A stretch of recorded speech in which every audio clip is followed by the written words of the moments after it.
I'm actually breaking out everywhere underneath my foundation right now. Hey guys, what's up? Welcome to my channel, or welcome back to my channel. Today I'm sitting down to show you guys how I achieve more of a flawless foundation look. I'm actually so upset because my skin has been so good all week. When I tell you good, I mean so good. And I woke up today with this and that and that. And basically, you know what? Honestly, it works because I'm going to show you how I cover everything that's going on here. I do want to say before getting into the foundation part of it that skincare is honestly really important to how your skin looks. It'll affect the texture, you know, if you're doing this or whatever is going on. I've honestly been taking really good care of my skin lately, but I'm trying some other things. So like, I don't know, something might not be agreeing, who knows?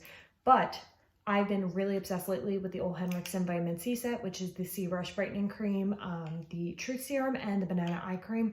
This entire set is $40 on Sephora. It smells amazing. It sinks right into your skin, and it's definitely made some kind of difference in my skin because my skin has looked brighter, more even. I am obsessed. Definitely check this out, and let's get started with foundation. After I've applied all of my skincare products, moisturizer, etc., I like to start priming my face with the e.l.f. Poreless Putty Primer. And again, for the millionth time, shout out Honey Bakes because she put me onto this and it is so good. So you can see it's kind of like, I don't know if my camera will focus because my ring light. Yeah, I use this. It's thick, which is a little bit different if you're used to using like spray primers or something that's a little bit lighter, but it feels very light. It doesn't feel like super heavy. I wouldn't say that it's like super breathable because it definitely is very like silicone-y. So it almost creates like another layer to your skin. Instantly smooths any type of texture that you may have going on in your face. I really love this under foundation. It definitely helps to give a more flawless finish. And it's super cheap, guys. Definitely check it out. I've actually done another video on the different formulas, which includes the Luminous and the Matte Putty Primer. Once your face is primed, we're gonna move on to eyebrows. So I know some people like to do their eyebrows after their foundation, and I feel like I used to do that when I was younger, but I always do my eyebrows first now. I feel like it just makes them look a lot cleaner. So I'm just gonna gently fill these in.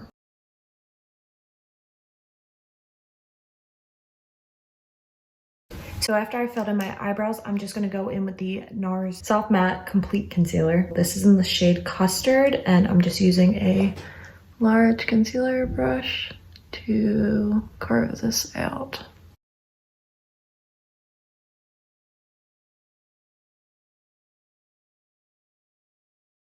I literally got a call right in the middle of filming that. Anyway. So now that I have my brows all carved out, I'm just going to take the same concealer and go over some of my like trouble spots right now.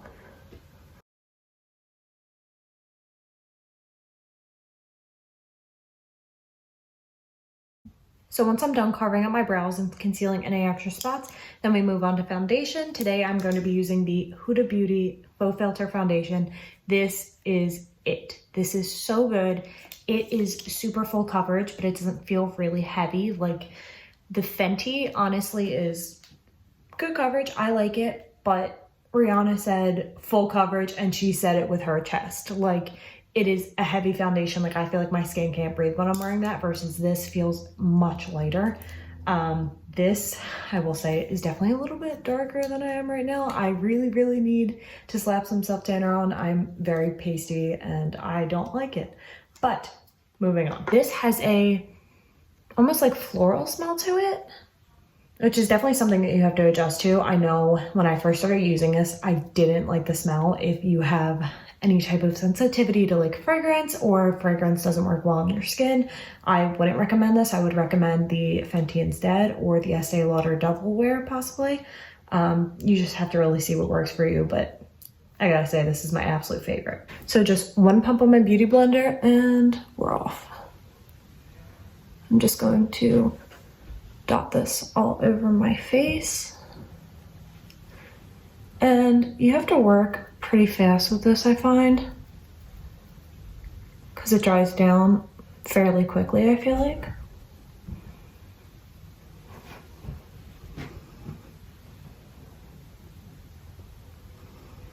But like, look at the difference there. Like, ooh, full coverage come through. I mean, actually really like nothing come through. Like,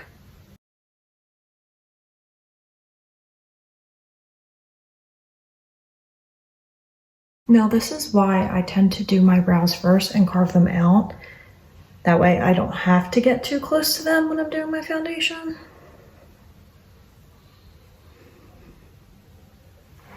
And usually I seem to run out like on my 5 head.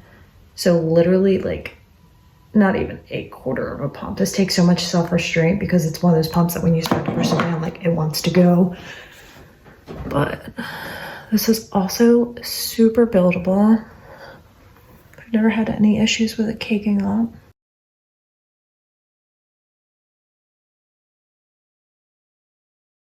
Her shade range is also pretty good.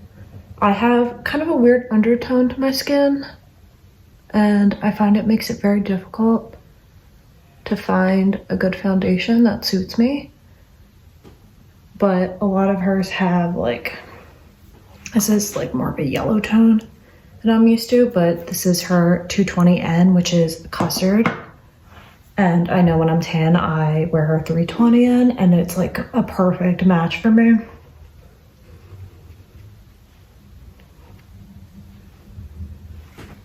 Like this isn't too far off, but like, oh man.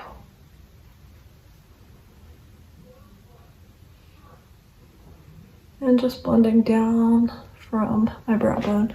And just be careful to really not like get your brows, which is harder, I find, with a beauty blender than a brush.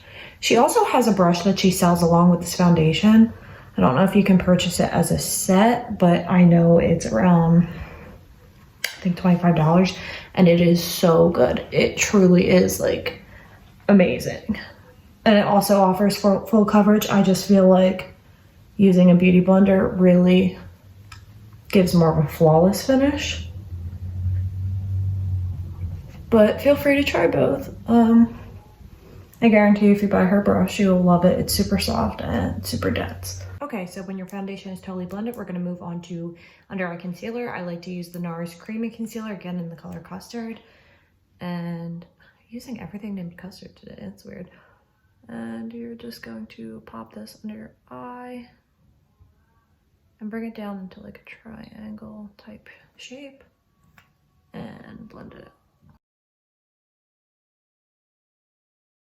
And we're just gonna repeat the same on the other side.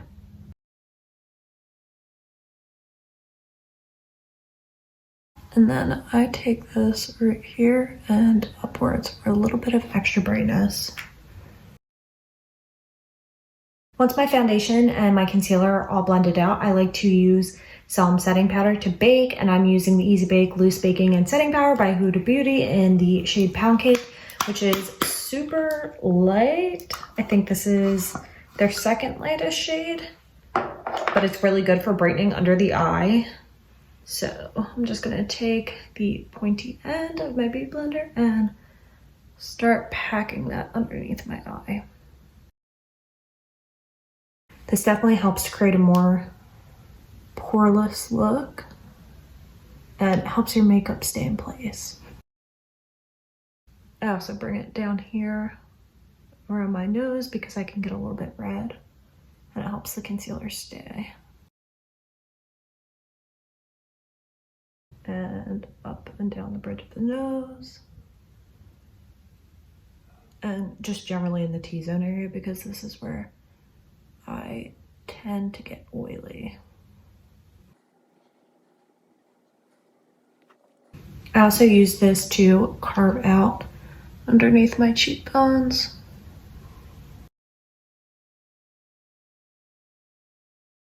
And this also helps your contour look way sharper.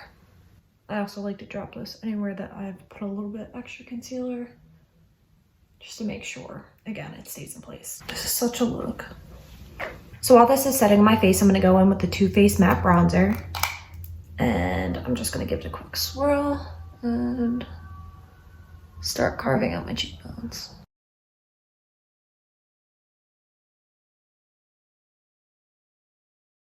And I'm just gonna bring this up around my forehead to make it look like more of a forehead. And then I also bring it underneath my jaw.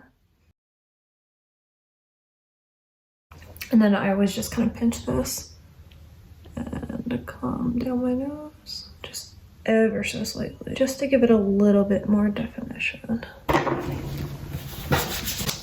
Okay, so now that I've given my face a couple minutes to bake and let the powder set, and also gone in with my contour, it is time to brush all this away, and I like to do so while using an Hourglass powder, and these look kind of shimmery, but obviously, like, I love these, like, I've used them half to death, but they leave this, like, very nice, like, illuminated glow, not so much a shimmer. It's not like a highlight. But I like to use that on the, like, high points of my face while brushing away my powder.